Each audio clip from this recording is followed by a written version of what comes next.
Well, good afternoon, everyone, or morning or evening, whenever you're watching this video. This is a breath of fresh footy. And what I love about it is that through the internet and through this time during COVID, we're able to connect with each other online and we're able to have this presence because, as we know, games with crowds are not going to happen, especially in England, for a very, very long time. So what's really important is that we're able to have these sort of videos and podcasts where fans can actually celebrate their teams and talk about what's going on, even though it's a very, very, very different time. And of course, before I introduce my next guest, you can see number 14. A big, big deal has happened. Aubameyang has finally signed for Arsenal on a £250,000 a week, fee. And he'll be getting add-ons to that, which will equate to the highest paid Arsenal player, should he win trophies and cups, to £375,000 a week, the highest earning footballer at Arsenal Football Club after taking over Mesut Ozil's $350,000 a week fee, which I think is so well deserved. He's an absolute leader. He wants to start a legacy. This is the key word, legacy. But with me today, I have the wonderful Pete. He's a really dear friend of mine, and his podcast, At the Net, you need to join it. It is fantastic. He gives you the best overviews of everything that's going on, English, EPL, Carabao Cup. I can't wait, FA Cup, and we're going to go into more detail. But if you look at his background on his Zoom here, you can see that it's Manchester United. And what I love about this is that Manchester United and Arsenal rivalries are the greatest things that have happened. It was the best football, the invincible teams, the fantastic treble-winning Manchester United teams. We'll go into more detail. But Pete, thank you for joining us. And it's really nice to be able to talk some things about soccer, footy, EPL, being able to announce big signings like this for Arsenal. It's fantastic to have you here. Matthew, look, it's an absolute pleasure to be here, mate. This is absolutely fantastic. And it's great to have a platform to go out to the world, to actually go out to everybody that's listening, wherever you may be.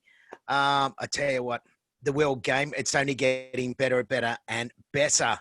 And my friend, thank you so much for having me. Oh, anytime. I think it's so good that you're doing these overviews with things on the EPL, and I'm learning lots from your segments, and I hope to gain even more knowledge through that. And I think it will be wonderful to be able to talk about the EPL. But I love the fact that you're a Man United fan. And I want to get your thoughts, actually, because you haven't played a game yet over the weekend, and Arsenal did, and we won comfortably, which was really nice for the supporters and to have this signing. What are your expectations, and how do you think you guys are going at the moment in the transfer market? Look, the transfer market's pretty shocking. I mean, look, they brought on Donny van der Beek from Ajax. Basically, I reckon that's going to be it. And that's my personal opinion. I know there's been a lot of speculation, so much talk around Jadon Sancho over the last few months. It's not going to happen. While the Glazers are the owners of Manchester United, they're not going to allow big money to actually go out, to actually bring the players in. Yeah. There is not a chance in Buckley's that's going to happen. We start to look at the moment, the latest rumours, Gareth Bale. You got Sergio Reguilon from Real Madrid. At this moment, Tottenham, they'll probably end up with those two instead of Man U. We're going to find it very hard. The one thing over the last few years, and you've probably seen this with Manchester United, they wait up until that last week and they panic buy. Yeah. And it's all about panic buying. And that just shows that from the owners down to the chairman, Ed Woodward, it makes for a really drowsy time. We understand as Arsenal fans, we've had the leadership of Stan Kroenke, and it's been the same thing. Left to the last minute, they make supporters wait for a long time before they make decisions. I mean, this Aubameyang one, we've known that it's been signed, but why make the fans wait for so long? Is it because they're not going to sign anybody else? Is it because there's things that are going on? I mean, it doesn't breed confidence into the supporters. And, you know, as we were talking about off air, these two clubs are massive clubs. When you talk about the big six, really in England, it's the big three, isn't it? It's Liverpool, Man United, and it's Arsenal. And, you know, it sounds sad, you know, people say, oh, you shouldn't have pity for Man United. It's like, I want Man United to be good because I want Arsenal to be good, and I want to see those games happen again in the early 2000s where we were powerhouses. But if you're going to be a big club, you need to act like a big club. And it just doesn't sound like our teams thus far in the transfer market have acted as big clubs. Oh, look, absolutely. I think for Manchester United last season, when they brought on Bruno Fernandes, was absolutely fantastic. He's been great for the club. He's had a season there now, even though it was very disruptive. But this season is going to be exceptional for him. Really teaming him up with Paul Pogba. You've got Donny van der Beek in there now. That is fantastic. Great to see. Martial up forward, up with Rashford. You got Greenwood, who's, you know, sitting on the sidelines, who can come in as well. The biggest question I've got, and I think a lot of teams are going to see this, Matthew, is going to be, what is the depth of your team? Because don't forget, the relaxation period between seasons in this window that's just gone and now started again is shorter than ever before. Yeah. Right. So with that, it just means as this season goes, you got the Carabao Cup, you got the FA Cup, you got Champions League, you've got so many games. Then you've got the internationals that actually go out and play as well. You put all that together, you cop a couple of injuries, it will show the depth of a team. And that is where I'm concerned with Manchester United. Yeah, it's the first time I can see in a long time where Arsenal, for once, has more depth than Manchester United. I mean, we have a massive squad that we need to slightly cull, but I don't want them to cull everybody because, as you're saying, the most important thing in this season is that you have depth because there's going to be a lot of injuries. I mean, the crux game that I saw last year that was going to showcase this was actually the FA Cup final when Chelsea went down with 3 hamstrings. It just shows that it was just too hectic for that time. And they also had Champions League, you know, and that's why you guys didn't play over the weekend, or Man City, because you had Champions League and Europa League. For me, however, it was actually, I was having high expectations that you guys would have won the Europa League, but I think your loss to Chelsea in the FA Cup was not a great way to lead into that competition. So what do you think you guys need to change? Do you think you need to tinker with the 3-4-3 or the 4-2-3-1 setup that you have? And I know that I'm speaking these things because lately the Man United games and the Arsenal games haven't lived up to expectations, but the tactics have been very similar because we play a 3-4-3. And I think that that's cancelled out a lot of the real results in those games because of the same formations. What do you think you need to do? Well, you look, Ole Gunnar Solskjaer, he's a good tactician. Remember, he's only a young manager. You know, this is the thing. Since Sir Alex Ferguson, now he's the 4th manager to come along. Now, but let's just have a look. You know, I mean, okay, really, Louis van Gaal, Jose Mourinho, 2 very experienced managers came on board, and they couldn't even do it.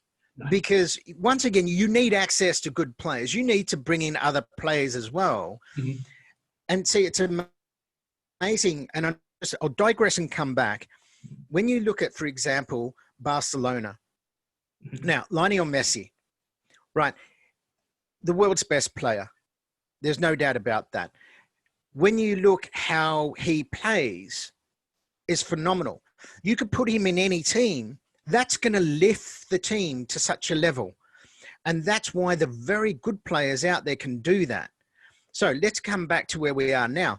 Look, if Man United were to actually sign up some good players, because I mean the tactics, they do matter, but we need a centre back to assist Harry Maguire. There is no doubt about that.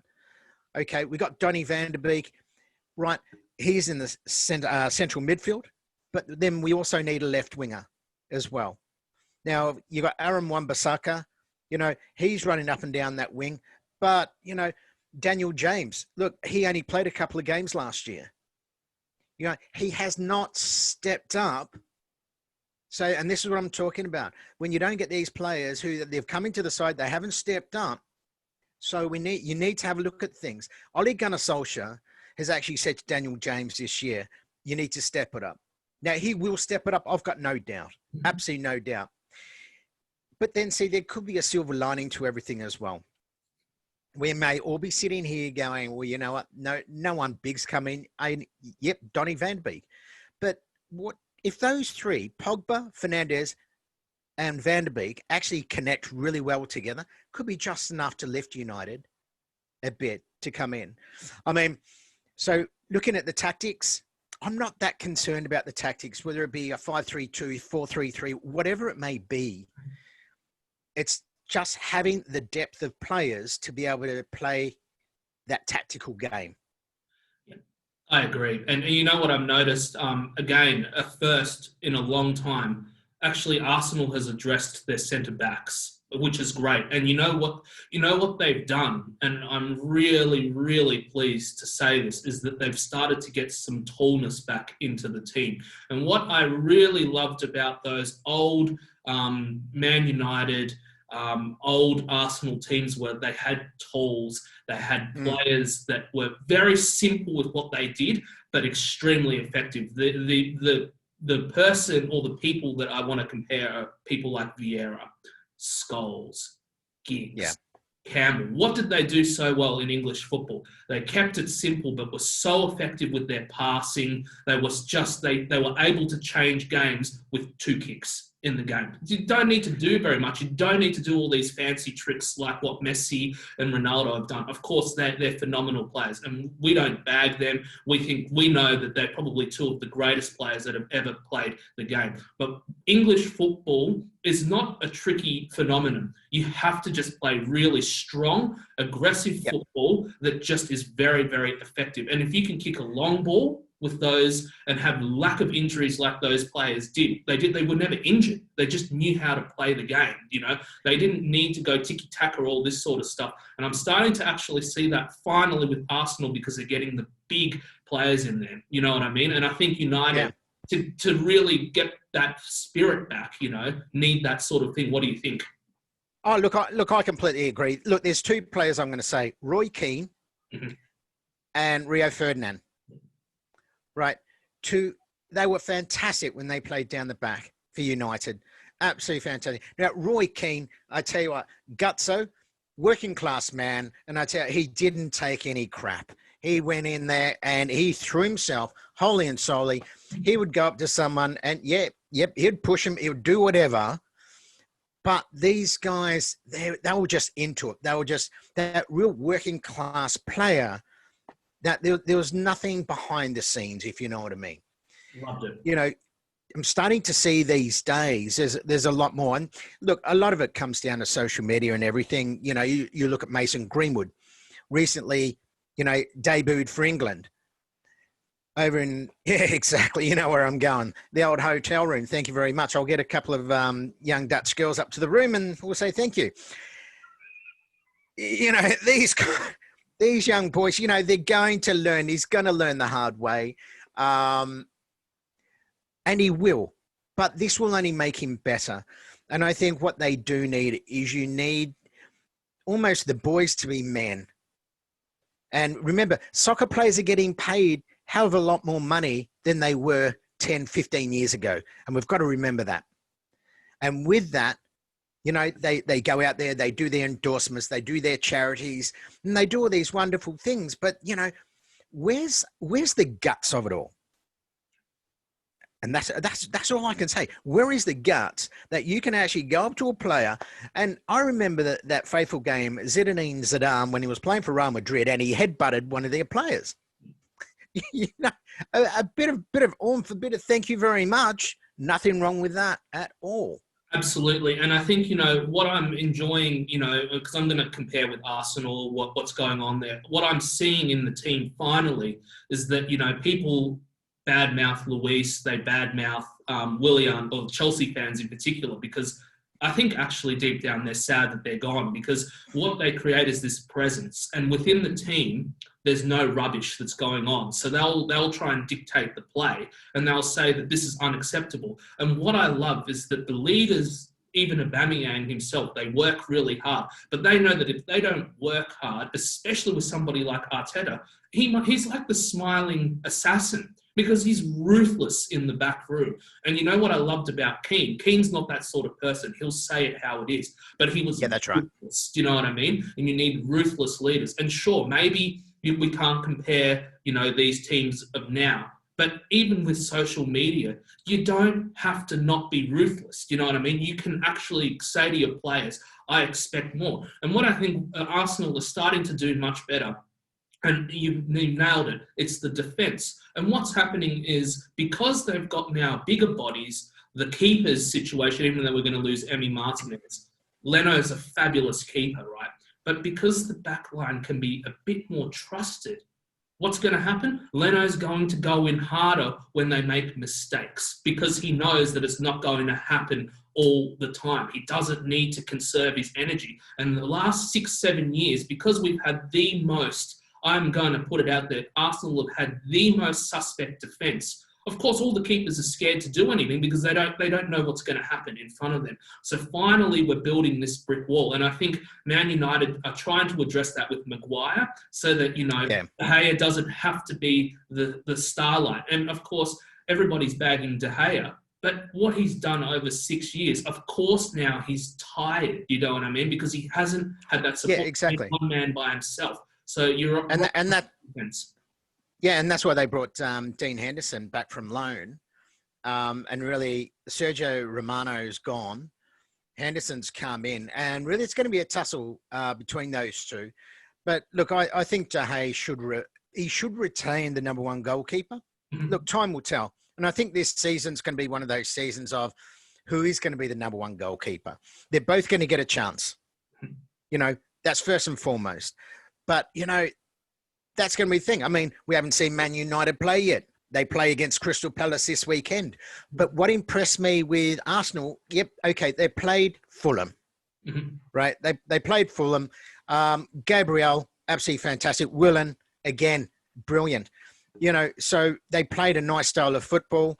I can't even remember off the top of my head. Who's Arsenal got next week? We've got West Ham actually coming up. Okay. Yeah. Well, West Ham. So you guys should win that one as well. Mm-hmm. And now if we have a look at, Tottenham, for example, they lost 1-0 to Everton. Mm-hmm. Now, Jose Mourinho actually called his team lazy after the game, right? And I was just watching that game and I just looked at it and I thought, Everton, once again, they wanted it more. And I must admit, Kasper Schmeichel in goal is phenomenal. When he's on. He's very, very hard to beat in goal. That's what Tottenham found. Kane, there was just so many great plays by Tottenham, but they couldn't get it past Everton up the other end. They just got it in. So, and they play Fulham next weekend. So that's going to be interesting. Look, if Tottenham, they better win it, because I can tell you what, Jose Mourinho will have the biggest meltdown that the world has ever seen. Mark these words. Well, look, it'll be Amazon Part 2, won't it, if that's the case? They'll be so wrapped that everything's gone on like that. I don't think it's the smartest PR move to have actually done that sort of thing with Amazon, in the sense that, a lot of pundits have actually laughed about it, because, you speak to you watch things on ESPN FC, even though I don't like all of the content that's on there. And Craig Burley made a really, really excellent call. So when he was playing with Celtic, right, he got a call from the manager at 1 a.m. in the morning going he'd been dropped. He literally said to the manager, I want to meet you in the park, in their. And they went hell for leather for 3.5 hours as to why he didn't want to be dropped and how appalled he felt. The caretaker, who lived 200 meters away from the stadium, could hear them yelling. Do you know what I mean? So these is where they had this sort of biff. It's just There's nothing. There's no soul. Could you imagine a Manchester United team if they had an argument with Roy Keane, Giggs, Scholes, being like this? I mean, would have gone off. There would have been F-bombs every second word, and they would have actually nearly beat each other up. I would have expected the same thing in Arsenal as well. You know what I mean? I just think it was not the best PR move at all. Oh, look, absolutely not. You know, I actually watched that documentary, and it's interesting. I suppose when you sit back and look at it, for the people that don't know a lot about football, it's a great documentary to sit back and watch and get more of an understanding what goes on behind the scenes. Even for the people that do, I didn't mind it. Personally, I did not mind it, and I just thought it's some light television to actually sit back, watch it over an evening, and you know, and listen to Jose. It's probably not very often you'd actually get a camera in the background, especially with Jose Mourinho, and I'm surprised he actually let it happen for a start. But once again, anyway, you know what I think? I think Jose knows that Tottenham is in a lot of trouble. You know what I mean? So I don't think he thinks that they're a great team at all. There's not much that's come through their youth in the last 3 years. And as I said in my last episode, I think Tottenham really missed the trick with Pochettino, and they really should have been aiming for a trophy when he was there, because it would have instilled a winning culture, and I think the team would have really benefited from that. And losing the Champions League because he went for champagne rather than taking his water or winning a League Cup, I think it was a terrible move. And I think that's why I don't think they're going to even make the top 6, because they're so battered. They're used to being losers. They don't have this mentality. And I will say this, what I love about Arsenal and Man United, let's say Arsenal have had 16 years of banter. United, let's say, have had 8. You've had half of it. What do they do? What do they do that's so different to these other teams? They win trophies. You guys won the Europa League. You've won the FA Cup. You've won League Cups. We win the FA Cup. You know what I mean? And we seem to turn up in the Shield, even though it's a friendly. But for me, the Shield is important because the winner of the league and the winner of the FA Cup play in it. So it's a really good thing to actually play a hard game. Yeah. First game of the year. And I'm sure you probably feel the same too. Oh, look, absolutely. Any piece of silverware that you can win throughout the year, it's just a little feather in your pocket. Yeah. That's it. You know, if Arsenal just win the Community Shield this year and that's it, they've got something over everybody else that hasn't won a thing. That is the difference. You know, people say, oh, it doesn't really matter. But you know what it does? Because your trophy cabinet is going to have a trophy. That's it. There's a lot of common sense behind it. Yeah. You know, when I look at the teams and I know, look, and I'll say this right now, and I know that I've mentioned quite a bit that when I look at especially the top 3 this year, and I'm just going to talk about the top 3, Manchester City, Liverpool, and Chelsea. And that is how I see it finishing. As we know, over many years, it's been very hard for a team to back up and win the Premiership twice in a row. Yes. It's a very, very difficult thing to do. So with that, I see Man City winning, Liverpool, then Chelsea. Will someone score 90 points? No. And I think it will be in the early 80s. I think it's going to be a very close tussle this year. Right. Those 3, then Manchester City, even though they finished 3rd, but they'll still, I think it was 33 points or something behind Man City, right? I still think it's going to be 18 plus points behind. 6 games. That's what I'm saying. Yeah. Right. Then you will have the top 3. Yeah. Now, as I said, Chelsea, they've spent a lot of money. They won't, look, they've got to come together. They need a good 12 months to gel together. Mark my word, though, Chelsea next season will be formidable. Yeah, I agree. And you know what's really interesting about your observations is that I think the top 3 will be exactly what you've said. I agree 100%. A lot of people disagree with me. A lot of them have said actually Man United will be there. The reason why I don't think United will be there is because they haven't done that spending. They haven't actually strengthened the defence which I think is really important. You need somebody else with Maguire. If you have another big body there, then that becomes that brick wall. And so because you haven't done that, I think you're going to actually tussle with us for that fourth spot. And I think you'll probably pip us in the end because you've been performing better than us in the league over the last 2 to 3 years consistently, you know.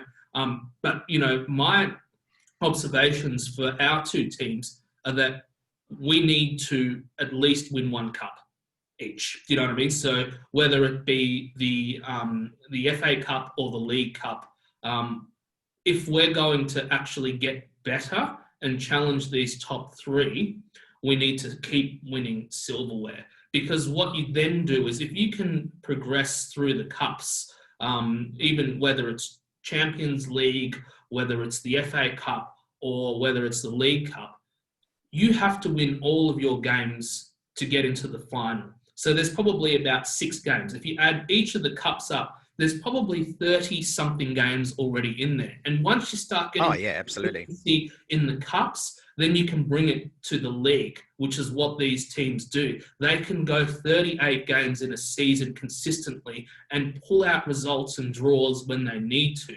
And that's what I think our two teams really need to do. So that's why the top 3 is what it is. And Chelsea, well, the thing is, they're going to be under the pump, I feel, especially with Lampard, because Lampard, I thought, would have expected to win that FA Cup. And the fact that a team that was 8th battered them in the FA Cup, we should have won that 3 or 4-0, no, 4-1, you know what I mean? We'll always concede a goal. But, yeah, we battered them in that cup. Finals. Oh, look, absolutely. Yeah, absolutely. I mean, you know, when we think, I think the draw just only recently came out, Man U in the Carabao Cup in their next game are actually playing Luton Town. So it's going to be a good opportunity for some of the young academy players to actually go in, which I know that's what Ollie will do. And he will bring them up. And that's what we need to do. And it's the same with Arsenal. But it's always these lower teams. Sometimes you don't know how to play them. Mm-hmm. And there's always going to be, and it's probably about the 4th round. There's always a couple of little upsets. Because, you know, you want to keep your top players free for the Premier League. Mm-hmm. You got the FA Cup. You've got the Carabao Cup. You've got to juggle everything. So you put your mind in the mind of a manager, and you've got a squad, and you need to go, well, over the next 2 weeks, we've got, say, 5 games. We're sitting 3rd on the table at the moment. If we lose one game, we're going to slip to 6. Mm. If we get knocked out of the cups, we may lose one of those trophies that you're talking about. Mm. So this is where the depth comes in, what we're talking about. And this is where you need to look at it. The one great thing for Man United that Ollie has really done here is actually working with the academy players, yes. The younger players coming through, you know, like your Mason Greenwood, Brandon Williams, for example, Chong, all coming through. I know Chong's gone out on loan, but all these young kids starting to come through, that's all good and well, but you need that experience to really come and help out. You know, that's why, look, I'll be honest. I mean, if Gareth Bale ended up at United, that would be absolutely awesome. Even if it was loaned for 12 months. And I know he will go out on loan, and Real Madrid are actually looking at paying half of his weekly salary just to get him off the books. Fascinating stuff. Well, I think he really needs to go to a team like United or Arsenal. He needs to go to a big club because he's such a talent. He's done his time at Tottenham. He didn't win anything with them either there. He won everything basically with Real Madrid. He's done the whole shebang.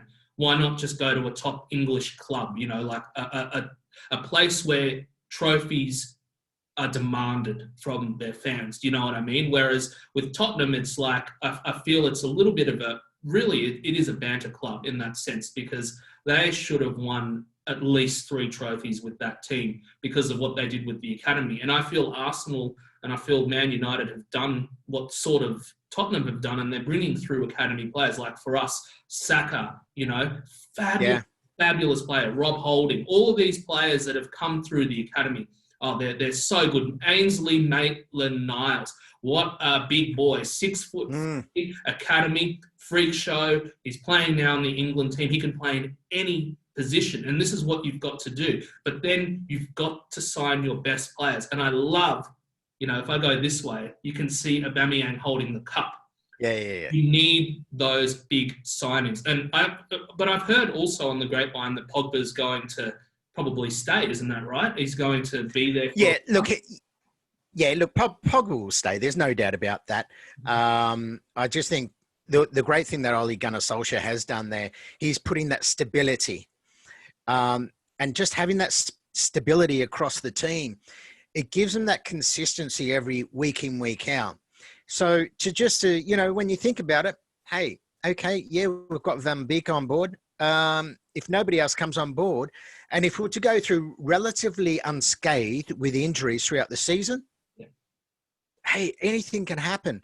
I mean, don't forget, we have not played yet. No, exactly. That's why so am I. Put it this way. I'll be up at stupid o'clock over the weekend to watch Man U and Crystal Palace play, because it's going to be fascinating. I really want to see how they come together. And don't forget Manchester City. Now they're up against, they're playing Wolves this weekend. Oh, what a game that's going to be. Hey? Yeah. But I tell you what, the game of games this weekend for me, really, and it's a game, I think if you're going to watch a game this year, it's going to be a cracker. It's actually Chelsea and Liverpool. Yep. This is going to be a cracker. Now, I put my predictions in at the net when I threw it up today, because I'm backing Chelsea to win this one 3-2. I just really do. I just think, you look at Kai Havertz, you got Werner, Ben Chilwell's there. Tell you what, they're doing the right things. Frank Lampard, he has spent a lot of money. It's almost he's replaced the whole team. This is why I say it will be 12 months before you really see the big Chelsea come through. But it's going to be a cracking game this weekend, Chelsea and Liverpool. Yeah, and I think also one thing it's going to have is a lot of goals, because I don't think Chelsea's, even though they've spent money, they've got to get used to their defence, but they don't have a good keeper, do they? I don't rate their keeper at all compared to Arsenal or United's, And I think also what has happened is that teams have finally worked out how to play against the 4-3-3 against Liverpool. So you saw in the Community Shield, what did we do? We went down the right-hand side, started right from the back, right? And then we went down that right-hand side, and I think it was Saka bombed this ball from the right-hand side to the left wing where Aubameyang was, and he did a beautiful curler into the corner of the net. And what happened with Leeds? They did exactly the same thing. They went out from the back, they went down the right-hand side, and of course, it was an absolutely fantastic goal. And so people have worked out that if you can play a 3-5-2 and work out from the back and play this tiki-taka style, Van Dijk has lost that 1% of speed. And so what he's doing is that he's a little bit more suspect and has made more errors in the last 6 months than his whole tenure at Liverpool. So I reckon with Chelsea's new signings, they've got every chance of exposing that. However, with the three at the front, of Liverpool, if they end up doing this 4-3-3, apparently they're trying to do this 4-2-4 style football. Yeah. They're trying to implement, but I don't think they'll take that risk with Chelsea. They'll want to go to what they're used to. The three at the front with Salah, and Firmino and co, they're going to score goals. And if the keeper's not up to scratch, I mean, Mo's already he's already got a hat trick. Yeah, so that's right. A lot of goals in the game. Yeah. I don't know. I don't know where I stand. Like, I probably say Liverpool might win, but I would not be surprised if your prediction came true, because people have worked out how to play Liverpool. Yeah, look, I just, as I said on my podcast this morning, was my goal of the week was Reece James from Chelsea. The goal that he just slammed in was, I picked 3. Mm-hmm. Mo Salah's goal was absolutely phenomenal. Harrison from Leeds, and there was Reece James.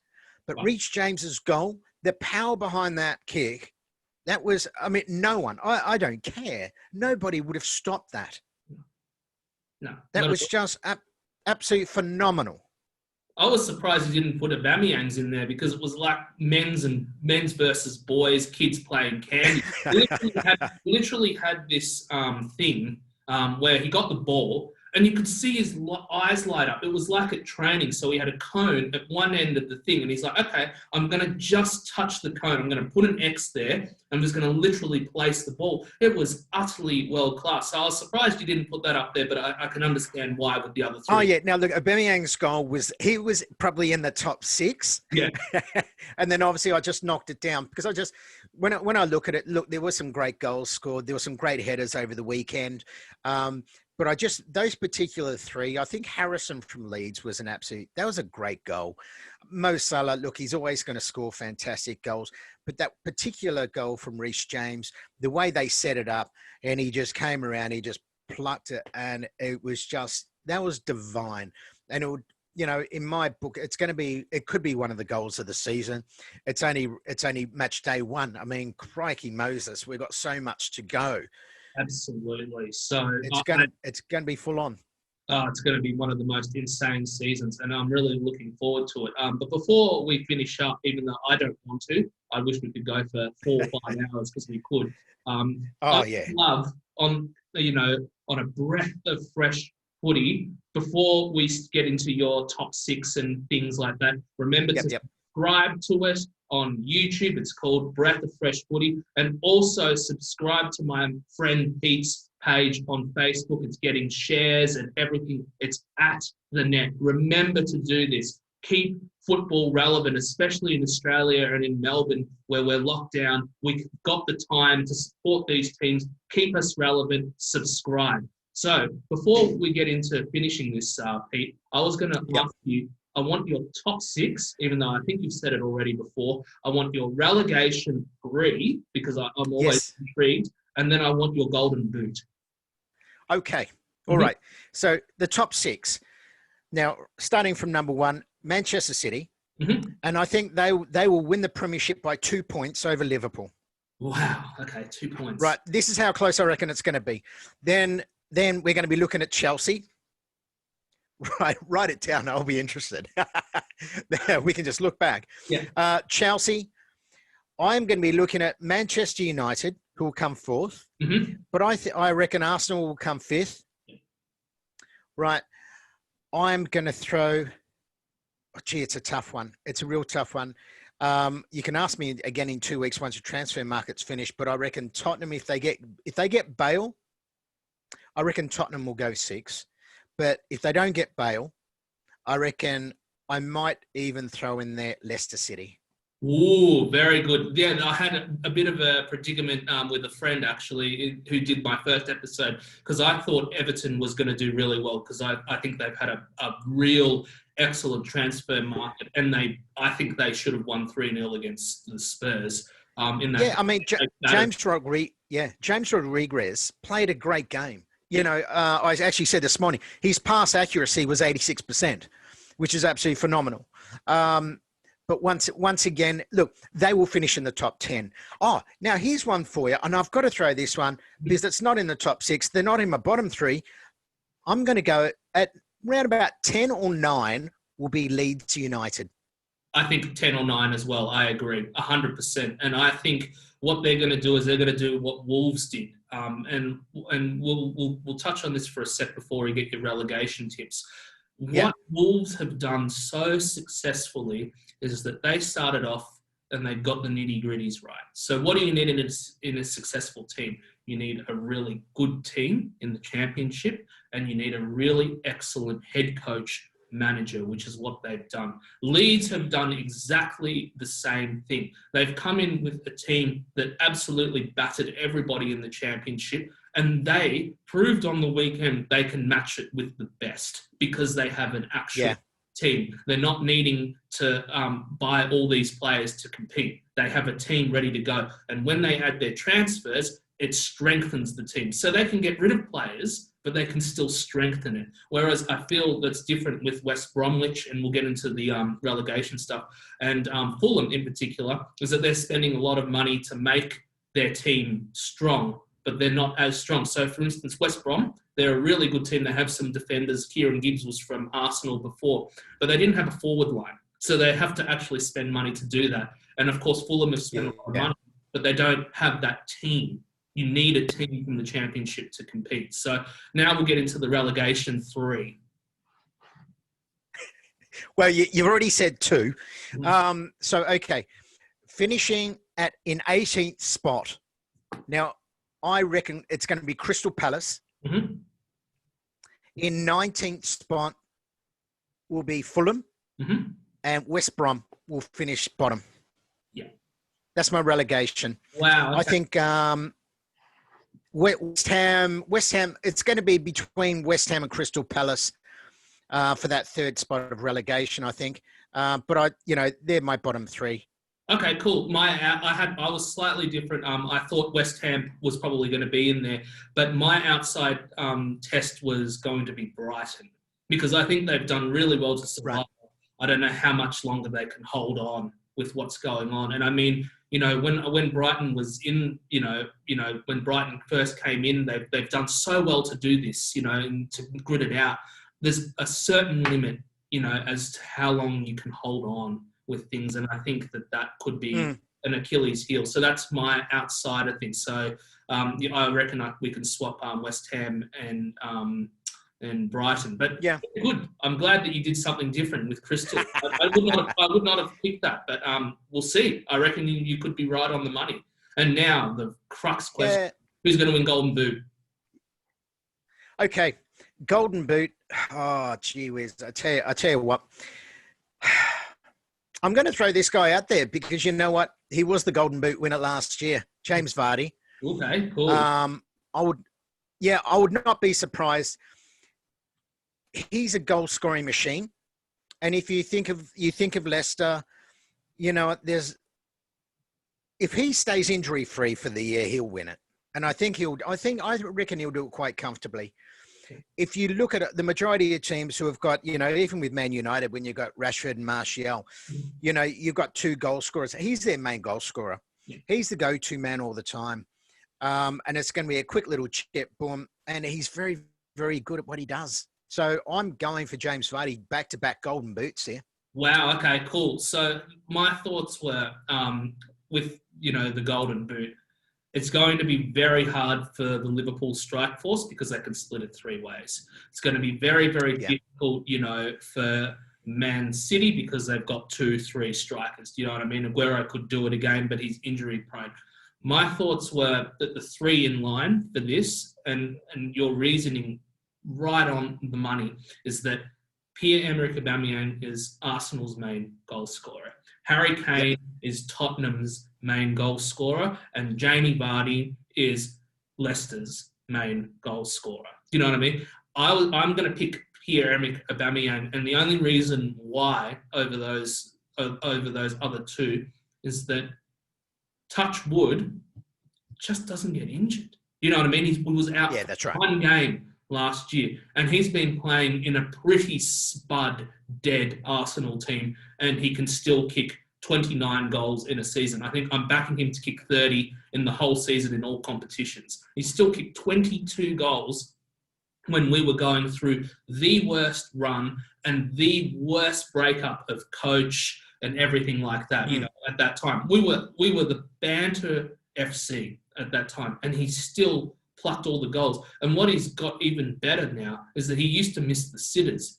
There's not anymore, because he just puts everything away. And when he misses something, there's this extraordinarily terrible hatred that he wants to just like, oh, I've missed it, I'm going to kill the goalkeeper. That's what he says in all of his things. I just want to kill the goalkeeper, because he wants to score. He's got that tenacity. So that's the only reason why I think Aubameyang will beat Vardy, because he probably won't get injured. So there you go. So I love your style, Matthew. It's just, I mean, we're only going into match day 2 or match day 1 for both the Manchester clubs, and it's just going to be a phenomenal year. Absolutely. I can't wait. And what do you reckon result with Man United over the weekend? What do you reckon you'll win? 2-0, 3-0? What's your scoreline? No, I've actually gone 3-0. The last time Manchester United played Crystal Palace, we actually won that one 2-0. Both Martial and Rashford both scored in that game. I'm going for an actual 3-0 result. I expect Man U, especially with Van der Beek there as well, just throws a little bit more in the midfield. I think we will come out of this one relatively unscathed. If it goes any other way, God help us. Oh, no. I know. But, I mean, look, you want to start off with a win. It's plain and simple. You know, you guys had a great win last weekend, 3-0. You know, I wouldn't be surprised if you did 3-0, 4-0 again this weekend. I really would not be surprised. You know, as I said, the game of the round, Chelsea, Liverpool, that's going to be phenomenal. The Wolves and Man City, that's going to be a great game. But I think Man City is going to be, I actually gave them 4-0 on this one. Wow. Okay, cool. I would be a little bit more different with that. I would think maybe 4-2, but yeah, I reckon City will win pretty comfortably, whatever happens. Yeah, absolutely. And Tottenham, well, I mean, put it this way, if Tottenham lose to Fulham, Jose Mourinho is going to have a baby. It will be on live television. You can watch the birth if Fulham beat Tottenham this weekend. I'm Dr. Pete, and that's all I have to say. Oh, I can't wait. I can't wait to just call Spurs bottle job FC, you know, and if they do lose, I reckon Arsenal fans will start doing St. Tottenham's Day again. You know what I mean? You know, yeah, absolutely. FC, you know, but yeah, I'm thinking with your game with Crystal Palace, I was thinking probably a 2-0 result. However, because you're going to rip them up, they'll concede a penalty, right? And then you will you'll kick that third goal. So if there's a penalty in the game, yeah, 3-0 for sure, in my opinion.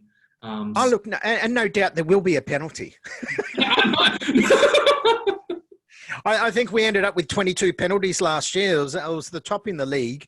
And it's actually really interesting. And what I do love is after the games, I love going on Twitter, having a look. And, you know, everyone gets on there. They're plastering everybody else. And, you know, it's all a bit of fun. There's a bit of banter, you know, and there's a lot of real hardcore people out there. And that's fine. But you know what? That is what makes football what it is today. Because people like yourself, you know, those supporters, those real hardcore supporters out there, and they just wear it on their chest. They go for it day in, day out. It's the talk around the table. It's the talk when you go to work and when you go to sleep. Your wife smacks you in the face because you're talking in your sleep, screaming out, glory, glory, glory, Man United, I tell you. No. Oh, sorry, that's me. No, and for me, it's Aubameyang, Aubameyang. And we'll be trying to add our 15th FA Cup this year. I mean, you know, this FA Cup really, as much as you guys are only 2 behind us, it's Arsenal's cup. I mean, this has been the most extraordinarily banter years of Arsenal, and they've still, in this 16 or 14, 15 year time, it's just been 4 FA Cups and 4 Shields. I mean, that cup is ours. You know, that cup is red. You know what I mean? Whatever way it's red. I was just going to say. Yeah, there will be a bit of red. See where my finger's going? Look at that. Look at that.